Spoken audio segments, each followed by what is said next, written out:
taking away your job. I'm building bots right now that are creating coaching programs. All I have to do is duplicate each of them. I don't have to reinvent the wheel. So I can create as many brands as I want on Facebook and Instagram and LinkedIn, posting every single day for each of these brands that has been developed by my bot. Your job is at risk if you're not using AI. Monetizing your personal brand is more than just being a consultant, trading your time for money. There are multiple ways to monetize a personal brand or a solo business. And today we're talking with someone who has kind of cracked the code on exactly that, how to take your competency, turn it into educational products, and then drive attention and ultimately revenue through subscriptions and then ideally clients in the future. So that's why today we have on Bradford Carlton, an owner of the Automate Business AI, where he has a suite of content platforms, community, and educational products that he monetizes through his audience. So Bradford, welcome to the show. Thank you very much, Dave. I appreciate it. Cool. So I actually just joined your community right before this episode because it deals with AI and some AI tools that I'm getting my hands dirty with recently. And I know many solo founders who want to be able to automate and scale their solo business are getting more and more interested in as well. So we'll promote those in a little bit, but kind of give the audience an idea of what you focus on and kind of what your suite of services and offers are behind it. Sure. So at the core, I'm actually a business consultant. I'm not necessarily an AI guy. AI is the tool that I'm using in order to promote myself, in order to get people into the community. And as far as what tools I'm offering, it's fascinating because what I did is I actually was building tools for myself.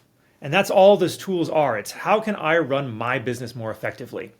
How can I promote myself more effectively? How can I generate my agreements, my contracts, and my templates and everything more effectively? And so I built it, and then I figured, I might as well just give it away and see what would happen. I love that because I'm on a similar path right now I have my agency, ZenPost. We're a content agency, but AI powered. And my goal is to really be one of the first kind of just AI powered content agencies in the sense that you need less account managers and more so kind of the AI acts as an account manager. Anyway, grand vision. But in that process, in that pursuit, getting my hands dirty with N8N, automation, AI. And so I too kind of have this goal of as I build it for my agency, how about kind of handing it back to the people through community and such. So what was that early days when you started to get your hands dirty with AI? Because you said you're not an AI person. What inspired you to get into AI, and then what were those first few months of learning AI like? So I've always been kind of on the low key interest in tech. So I've been building my own desktop since I was 12. But that was the extent of it. I could do some hardware stuff, and that was it. Software was always beyond me. Every single time I tried to learn how to program or code, it was just just hard stop. I couldn't figure it out. It was just Greek to me, which is funny because I'm learning Greek with my daughter, and that's easier than learning coding was. There you go. So and so it was, ChatGPT came out in 2022. I went straight into it because this is the coolest thing since sliced bread. I was making all kinds of content, all kinds of lead magnets, everything with it. And it was December of this last year, 2024. I sat down. I'm like, you know what? I'm going to learn coding this time. I'm going to do it. There's tools that'll just auto code for me. Gemini, I think 1.5 Flash was free at the time. I just put the two together and then it'll make stuff for me. And that turned out to be just absolute unmitigated disaster. It didn't work. Nothing fit together. My computer was smoking. It was terrible. So I'm sitting there okay, I've just spent 2.5, 3 weeks trying to learn how to use AI in a real sense rather than just ChatGPT. I can't stop this journey. I have to figure something out. And so, I'm like everybody in the space. I was just consuming YouTube content, and person after person was talking about N8N. They were talking about Make. I'm like, okay, they're essentially the same thing, but I might as well pick one. And so I landed on. For those in the audience that don't understand what kind of N8N and Make are, can you just quickly give an idea of what those things are? Sure. So they're low code platforms. The visual builders are what they really are. And so it's like Legos. You just kind of stick pieces together in order to make your automation work. And so, like, I can play with Legos. I have a daughter, right? I can figure this part out. And I started putting stuff together. I built some simple chat bots. I'm like, okay, this might be something I could do. And I got really lucky because one night I was standing up out of my chair and my leg decided not to stand with me. And I fell down, collapsed, and I sprained my ankle. So I'm like, okay, I'm now stuck in bed. And I was stuck in bed for 2 months. And I figured I might as well spend this time to really get to know this platform, really get to know how to do this, because AI is the future. If we do not figure out AI, our businesses will fold because somebody else a little bit smarter, a little bit faster than us is going to figure it out first. And so I just got into it. I'm building bots, I'm building workflows, I'm building all this stuff in order to replace myself. Like I said, like I'm trying to build to be able to just get myself a little bit more time to spend with my family, honestly. And after about 3 months of this, my wife looked at me and she goes, "You built all of these things. You can't just hold on to them anymore. You have to go out there and start promoting this." So I said, "Okay, honey." And the rest is kind of history. Yes, dear. That's right. That's great. So what were some of the first automations that you were focused on? Because you mentioned kind of trying to replicate yourself. What were some of the bottlenecks that you were like, all right, let's start here? Oh man, I started too big, to be honest. I tried to build an executive assistant to start. And simple things like research, putting stuff in my calendar, handling my emails, the typical executive assistant work. And I just finally got it to a place last week. I finally released a 3.0 version of my executive assistant in my paid community that actually handles that, but it handles social media posting. It does task management. It'll take your notes and turn it into tasks that then can be put onto your calendar, all kinds of really cool stuff. And it's just been this journey of building something small that I add a little bit to, and then you add a little bit to, add a little bit to, and it's become a true piece of software. And I've never considered myself a software guy. Yeah, I like that concept of starting small and figuring out like the basic mechanics of these things. So again, for those who maybe aren't familiar with too deep into AI and to tools like N8N and Make.com and such, don't feel too. I know sometimes people are like, I don't even want to post a post on social media that's too complicated. But these are tools that do have a learning curve, but once you get over that learning curve, it really is all downhill. I mean, you're going to run into your occasional, whoa, I've never had this error before, or I've never, I don't know how to solve this problem. But sometimes if you're a tinkerer, that's kind of the fun part. Yeah. But yeah, starting small in the sense of just like, can I make a Google Doc? Can I edit a Google Doc with like a simple two-step process and then adding on an additional step where it like sends you a notification once it's done, just like small stuff, figuring out how things communicate, and then going for like the full executive assistant, Jarvis in the future type approach. Now, I do want to address that learning curve because I don't want to make it sound like it's all sunshine and roses, Yeah. right? Like, when I was first building, I'd build something in like half an hour to an hour. It's 8 different little pieces put together, called Google Docs and all that. And then it would take me 8 hours to debug it because it just wouldn't work. I had no idea what I was doing. And part of my journey of doing this was all of the little missteps, all the hiccups, all the things that broke. There was no content on there on how to fix it on YouTube. Like I couldn't find anybody explaining how to fix all of these things that were not working for me. And so my branding journey has just been making that content. And so that to answer your question, like in advance, that's how I've been getting the growth I have. And I get, an offer to build something for somebody or to do consulting or something at least once a day now, just by putting out 10-minute videos. Let's start there then. So had you been doing any content like that? When I say like that, I mean long form YouTube video content. Had you been on YouTube prior to that? I had done a little bit of YouTube, about 2 years ago. I had a brand called the Gamerpreneur. I started back in 2019. I ran for about a year and a half, but mostly on Facebook. YouTube, I think I got like 400 people, and it didn't grow anywhere on YouTube. And then about 2 years ago, I got about 1,000 or so subscribers. So I wasn't starting at absolute zero, but it was near enough. Go ahead. No, because I want to see, like, sometimes YouTube's a little bit intimidating for people to go right into long form content like that.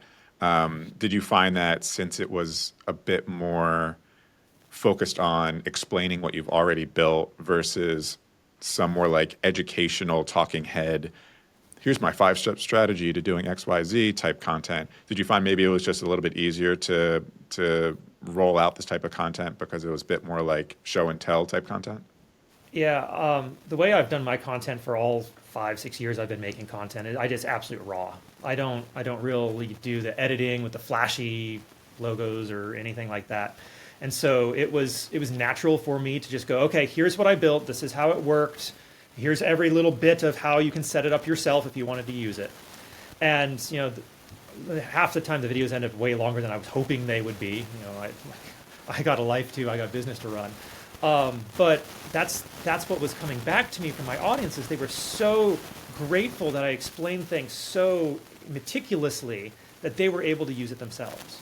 And so that was like, oh, maybe I should continue to actually do this. And so the videos kept getting longer, and I'm trying to scale it back now.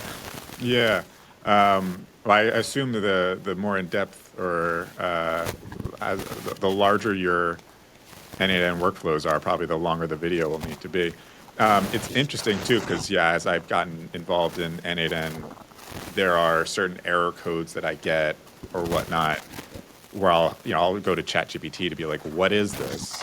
But at the same time, I'm a visual guy, so I'm like, I wish there was just a video that explained what this error code was and how it can help me, fix it. So you're doing God's work with that type of stuff. So you started just posting like, hey, I'm an N8N scientist on the side here, trying to experiment and build for my own thing. As I build cool things, or as I run into errors that I wish other people knew about, let me just translate that into content, publish that on YouTube, and just organically people are finding that. Are you even thinking about like YouTube optimization and thumbnails and all that kind of stuff, or is it literally just like, here's the content, the community will find it? Yeah, so you have to. If you want anybody to find it, I've been in the game a long time. I know if I just put a video out there, I'm going to get 3 views. And so thumbnails are always number one. That's been the main thing we focus on. We think we have found a model that works really well. That people like the aesthetic. It gets me enough views. We do a little bit of advertising on our videos just for video views, just to, just as a practical matter. If you have 6 views on your video, no one's going to choose to watch that video. You have to have at least a couple hundred. Psychological Yeah, approach. so Yeah. that's just been an approach we've had for the entire time I've been making content. Not too many. Like I only put a couple hundred views on it, and that's enough to get the ball rolling. And so now my videos are getting a few thousand views, Nice. which I know is not millions, but I put out when I was doing this. Just a couple weeks ago I switched up. I was doing 7 videos a week, a video every single day for 3 months. And it grew my following really fast. It put the content out there, and that's evergreen content. It's there forever now. So now I'm doing 4 videos a week, but I'm growing faster than ever. Yeah. Well, do you think the consistency and the volume helped with the growth of your channel? And I say that maybe from like an algorithmic standpoint, maybe from as subscribers subscribe, now there's like more and more content for them to consume, and or it's just a matter of it's a numbers game. So like maybe 80% of your posts get the couple hundred views, but then a couple of them got 10,000, and so those kind of lead into the other ones. It's a numbers game. It's I get more new viewers on my videos than I ever get returning viewers. To me, my returning viewer numbers is my primary stat that I care about. How many people are coming back day over day over day. And that number has jumped, first month it was like 2. Second month I got up to like 20. And looking at my past week, I'm at 1,000 a day now, that's exactly what I'm looking for. I'm getting all these returning viewers, and that's translating into people reaching out to me for business. So you've been consistently posting that content, and you're seeing success with that in terms of viewership, maybe engagement, people reaching out to you.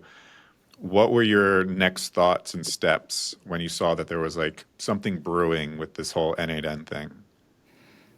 So something brewing at the N8N thing? So you mean my content Well, I mean, specifically? because that I know you now have the community. So like, was that the next step that you took, or is there other ways that you were thinking about Oh, I monetizing had this? I had my my free community and my paid community from day one. Like I'm a Okay. business guy. It wasn't going to do this for free. Um, and so my So with paid that, community. Okay. were you, as soon as you started getting into N8N, then you were like, all right, I'm gonna establish a community where I can have this watering hole of people, and then start Mm, publishing content yeah, consistently. And not quite. So the N8N was for me. Originally, it was for me to be able to make my business more efficient. And it was when my wife told me I need to be making content out of this and giving this away that's like, okay, well, now how I turn this into a business opportunity. So we established the two communities then. got it. And that was like, it was April 13th we launched. So you mentioned two communities. I Mhm. assume one's free, one's paid, Yep. and those are separate from each other.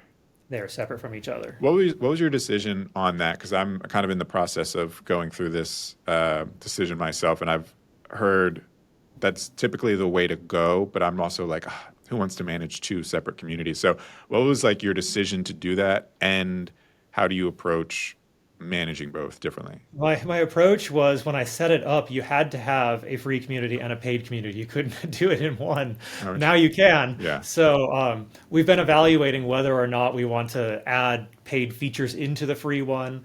If we want to just keep doubling down on the two-step model that we have, or so that's still a decision we're making. So if they had that feature when you started, you would probably do the free and paid in one community. Yeah, absolutely. It's easier to drive people to one bucket than two. Right. Yeah, it's another community they have to start and Yep. start from scratch on. Interesting. Okay, that's good to know. How have you approached the business model of community? Because obviously you have the paid community. What's your thinking in terms of, okay, here's how I'm going to approach the free community, the type of content, the type of investment from my time, if anything, into it, versus what's going into the paid community, where obviously I'm seeing an ROI from my efforts, what they get, et cetera. How do you split the two? Sure. So I always care about the appearance, because appearance matters. You know, you can get it done and not pretty, but then it's not necessarily going to go anywhere. So appearance is always important to think about. So from the very beginning, my goal was just to drive numbers to the free community. That way I can claim that, I've got all these people following me, that I can make, statements about, my success level. And I guess I should caveat every brand I ever start, I always start it from zero with no dollars invested to be able to prove to the market that it works. And then once it starts funding itself, then it'll take off. And so that's kind of what we've seen. It's only been about 3 months since we started. My approach to the free community has been just give everything away, absolutely everything away, be as involved in the community as I possibly can be, answer every question. If somebody messages me, I'll go in and I'll do one-on-ones, even though I'm not being paid for it, just to get that level of followership that is necessary to get people to want to pay you.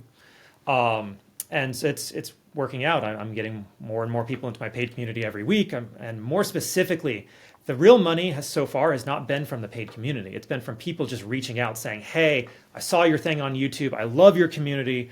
Can you build something for me?" And so, like, absolutely, I'd be happy to help. Yeah, I think it's kind of an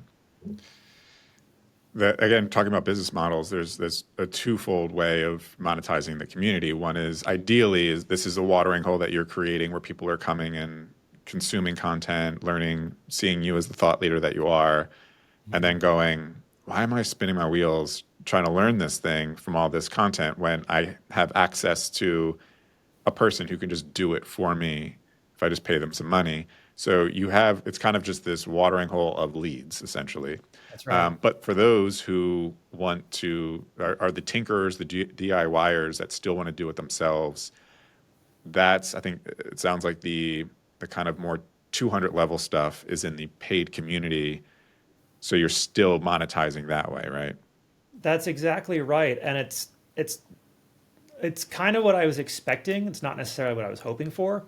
because I'm not a tech guy. I'm not really an AI guy. Like I'm learning right there along with everybody else Yeah. still. And so they come in and they're in my paid community and people are putting in all these really cool workflows. And I'm like, I'm not sure I know how that thing works. I gotta dig into it myself. It's kind of, well, it's kind of the cool part about community is sometimes your value isn't even just being the smartest person in the room or community, but you're the person at least facilitating the ability for smart people to get together and Yeah. interact with each other. So just by you being the leader of all, this whole thing is kind of your value plus whatever you learn you can contribute to. Yeah, at this point, I'm basically just tech support. Yeah. Right. That's so that's the other thing too is your community is based on school.com, and for those who are unfamiliar, it's skool.com. And it's a great tool that allows you to host your community. It has a lot of gamification in it, so that it inspires engagement, so that you get points, and points unlock things like courses and features and such. And you can host courses, digital products, etc. What was your decision to use school.com over some of these other systems? You know, maybe like well, Kajabi is more of like a course creation, but like Circle or maybe like a self-hosted thing. Yeah, like I would normally use ClickFunnels because I build all my websites on ClickFunnels. Yeah. The reason why was so my wife and I are business partners, and she is my operations manager, and she's always studying this stuff. And she let me know that school already has kind of a built-in audience. So there already are tons and tons of people on school, hundreds and hundreds of thousands of people on school who are looking for communities to join in order to be able to boost their businesses or learn new skills. And so we'd seen several people explain that when they joined school, they were able to get a bunch of followers really quick just by being present on that platform. Whereas if I built it, say, on my own website through ClickFunnels, my community only grows from what I can send it. And so that has been our experience, is that when we set it up on school, in the first couple of days, we got a whole bunch of people to sign up just by having something there. Interesting. So the organic discovery on Yes. school is actually plays a part in new members. Yep, and there's that trust factor of if somebody's already in a school community, they're familiar with school, you don't have to go to some weird, creepy website you've never heard of before in order to sign up for something. Right. Give your email and password to, because you know I'm a WordPress guy. My website's built on WordPress. I started to create a community attached to my WordPress site, like the foundation of what would be the community there. But to that exact point, I'm like, people are, especially if it's like a branded URL, you know, davepolikoff.com URL, and it's like, it's not like Kajabi or Circle or any of these like trusted, established community URLs. People are a little bit more weary of like Yeah. passing over, especially if there's like purchases and subscriptions. So what's been your thoughts or strategies, if any, for you have your content and you have your community? Are you putting in like calls to actions within your YouTube videos, or how are you funneling people into the community? Sure. So most of the videos I put out are usually some workflow or a bot, essentially, that I made that I give away for free. And so, you know, somewhere toward the start, I say, oh, you can go and get this for free by going to my free school community, pointing down to the link. You know, the link's in the description below. At the end of every video, I say you can get this as well as a ton of other workflows and a bunch of tutorials by going to my free school community. Hammer it. You got to hammer it. It's the very first thing in my YouTube description is join the free school community. At the end, join our free school community. In the free school community, my very first pinned post is join the advanced community, where you get more stuff. You get more stuff. You have to do CTAs. If you don't, you don't have a business. And so you mentioned there in your YouTube videos, you're giving away some workflows in the free community, and then there's more advanced stuff in the paid community. How do you differentiate what you put behind the paywall and what you give away for free? So originally, really for the first 3 months, it's only been in the past about 3 weeks we changed it. We gave away everything in the free community. My focus was just on building that up, be able to get the numbers. We broke 1,000 people yesterday. Hey, mazel tov. Thank you. So, which is not, it's not amazing. It's, you know, but No, it's great. It's a big number. It is a big number, but it's still small in the eyes of, you know, whatever. And in the paid community was just tech support. If you want more of my time, then go over here. And because I've been continuing to build in that past 3 months, my workflows have just gotten more and more and more complicated, to the point we started thinking, well, if we put this on YouTube, someone's going to look at this, and if they're a beginner, they're going to be like, I don't have a clue how to use this, how to begin with this. And so I take my really super complex workflows and I put those in the advanced communities, and then I pair them back for just the essential of what this tool is supposed to do for you. And I'll give that away now as the free version. Got it. So simplified content.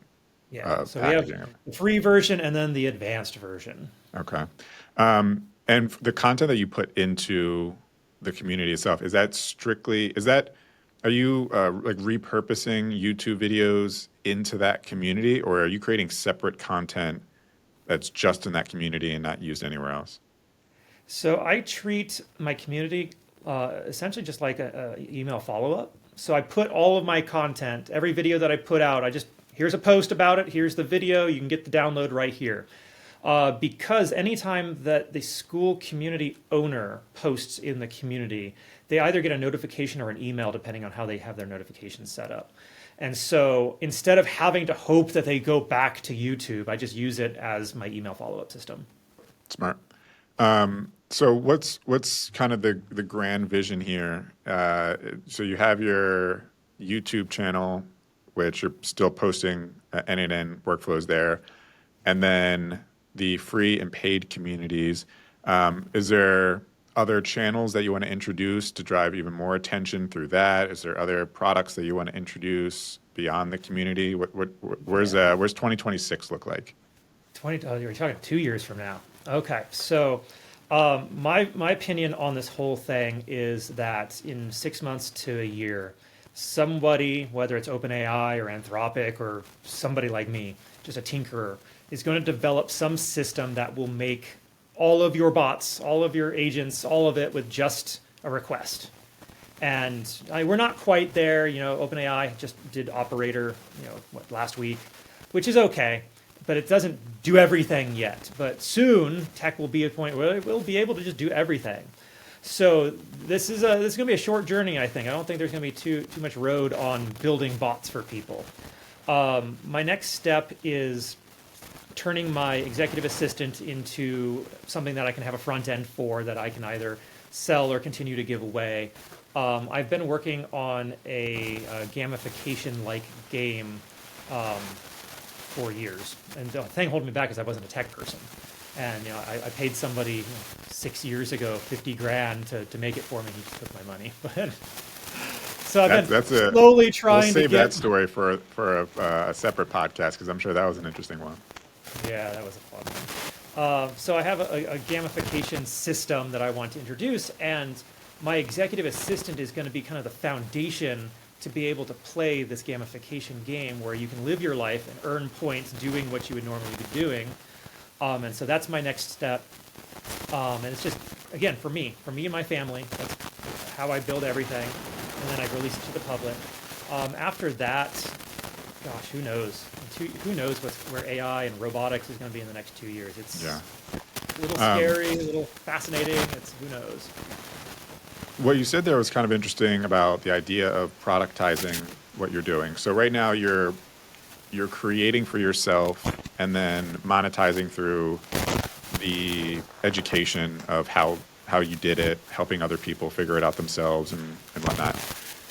But the actual idea of creating a product using something like N8N or these tools, and then productizing that with some sort of like front end where people can go and interact with it, is kind of a different way to monetize what you're building. Kind of explain what you're thinking there. How can you use these tools like N8N to have a back-end system that like powers a front-end software that people can sign up for? So that's an open question that we're currently wrestling with because N8N is an open source software. Their terms of service do not allow me to have clients run through my group. So anybody who's going to use my system would have to have their own version. So it doesn't necessarily make sense to scale off of N8N in that way. Thankfully, we have such amazing LLMs that they can code for me, or I might have to hire a dev team to actually build out the full version when we do our launch. But as a good proving ground, as a test method, N8N is fantastic.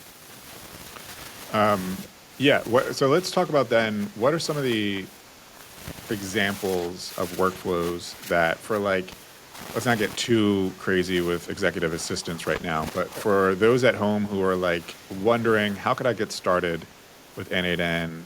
What's some of the things that it could do for me that I feel is approachable? What are some of those kind of intro workflows that people could start figuring out for themselves? Yeah, so the two favorites that my community has, the first one is a Google Maps scraper. Not particularly complex. You set up a spreadsheet, you tell it what zip codes you want it to scrape and what types of businesses you want to search for. And it runs through Google Maps and it outputs the business, their phone number, their website, their reviews, all of that. And you can hook that up to another workflow or build that out to then use a service like Appify, which is a scraping service, to then go find their email and then hook it up into your SMTP to just send them email and market to them. Another one that everybody loves is my LinkedIn poster. So what it does is you tell it what you want to make a LinkedIn post about. It'll draft the post for you. You can adjust your system prompts to have it in your verbiage or with your branding. And then you approve the draft, and then it posts it directly to LinkedIn. So not terribly complex. They don't have to be complex. They just have to function. So you mentioned kind of interacting with it. For those who want a kind of clearer understanding of like, okay, what's that experience look like when you say you tell it to create a LinkedIn post and then you review it and approve it? Where are people doing that? How are people interacting with these workflows? Sure. So I'll tell you the journey I went on, because I think it's the journey a lot of people are going on. 8 months ago, watching YouTube videos, everybody was using Telegram in order to be able to hook up these bots with a webhook, and then you would just, converse with the bot. The bot would make a response, and it would send you a message back into one channel. My thinking was, well, if I want to converse with my bot about a particular subject, I don't want it necessarily to remember something I was talking about 5, 6, 7 messages ago. I just want it to remember like the past 3 or 4. So I switched everything over to Slack because Slack has threaded messages. And that's where I'm currently at. And I build all of my bots with a Slack front end at the moment. We're currently trying to develop a different set of front ends for ourselves that we're going to custom build. But that allows me to just send a message in Slack. My bot lives in the channel. And it gets the message, it processes it however it needs to process it, and then it returns me a message via a thread. And then if you want to respond to it, you're responding to it as like a reply within that same thread is what you're talking about. And then I have it set up so that there's memory, so it captures all of the thread conversation. So if I start a new thread, this over here thread doesn't get caught up in the memory of this conversation. Got it. So I think what's interesting here too is, when you think about Slack, you're thinking about, I'm messaging my team, I'm messaging employees.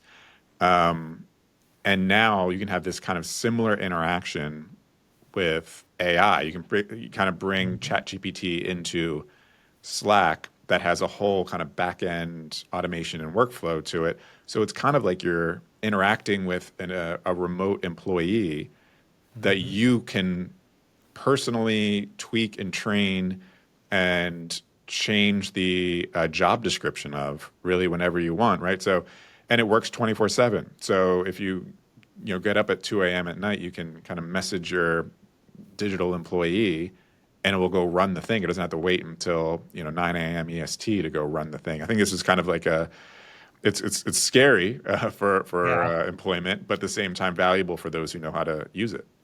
And that's exactly what I did when first day one, I built an org chart. So I have a software called Xmind. It's a mind mapping software. I just built an org chart. If I built the perfect company that had every possible division and everything you could possibly need in it, what would that look like? And of course, I had ChatGPT help me make that. And then I just put that into an org chart, and I said, okay, I'm going to start with this one. And like what kind, and I went to ChatGPT and said, what tasks would this type of job require? And it lists out those types of tasks, and then I just make an automation for each one of those. Yeah, love it. It's if you were to kind of calculate, it's kind of an interesting thing because we spend a lot of time building these things so that it can save us time. Yep. But we also are spending a lot of time building the thing. So you got to love it a little bit, or go to your community and actually just be able to copy these workflows. And to clarify, when we say, you have these workflows available in your community, describe what that means in terms of people are like, oh, I don't have to build these things myself. What's the process like to go to your community, find a workflow, and then be able to use it? Sure. So I have a classroom, which is just a set of courses that a school has. In that, one of the courses is all of the downloads that I've made. So each download is what's called a JSON file, .json. And it is the entire bot with all of the system prompts and all of the settings and everything already set up and built. What a user would have to do is they'd have to set up N8N, they'd have to create a new workflow, download the thing, and then just use the settings, import from file, and then it's there. The whole thing is there. They have to set up their credentials. So if they have, a Google Sheets in there somewhere, they need to set up their Google Sheets credentials and just put it in. But that should be the extent of it, other than changing system prompts in order to change the language or the verbiage or the branding. Yeah. So a lot of it is just for the audience who's like, I want to get into this, but is it complicated?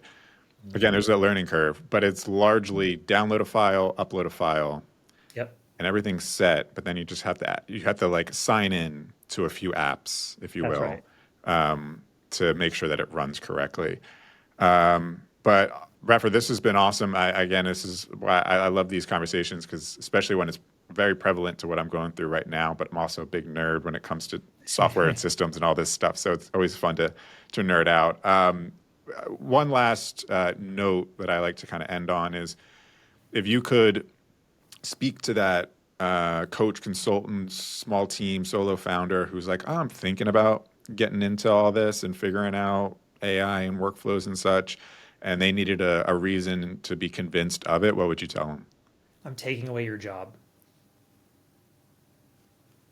I'm building bots right now that are creating coaching programs. All I have to do is hook it up to my marketing bots, and all I have to do is duplicate each of them. I don't have to reinvent the wheel. Once I have a bot, I copy, paste, and I have that bot again.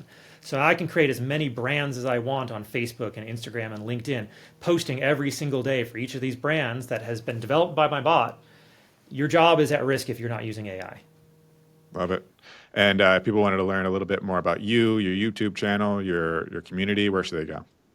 So if you want to find me on YouTube, just search for Bradford Carlton. If you want to find my community, it's www.school.com/automate-business-AI. But if you just go to YouTube, you'll find me. If you search for me online, you'll find me. I'm everywhere. Cool. We'll have all those links in the description below as well. Bradford, thanks so much for being on today. Absolutely. Thank you so much, Dave. See you all in the next episode of the Personal Brand Blueprint.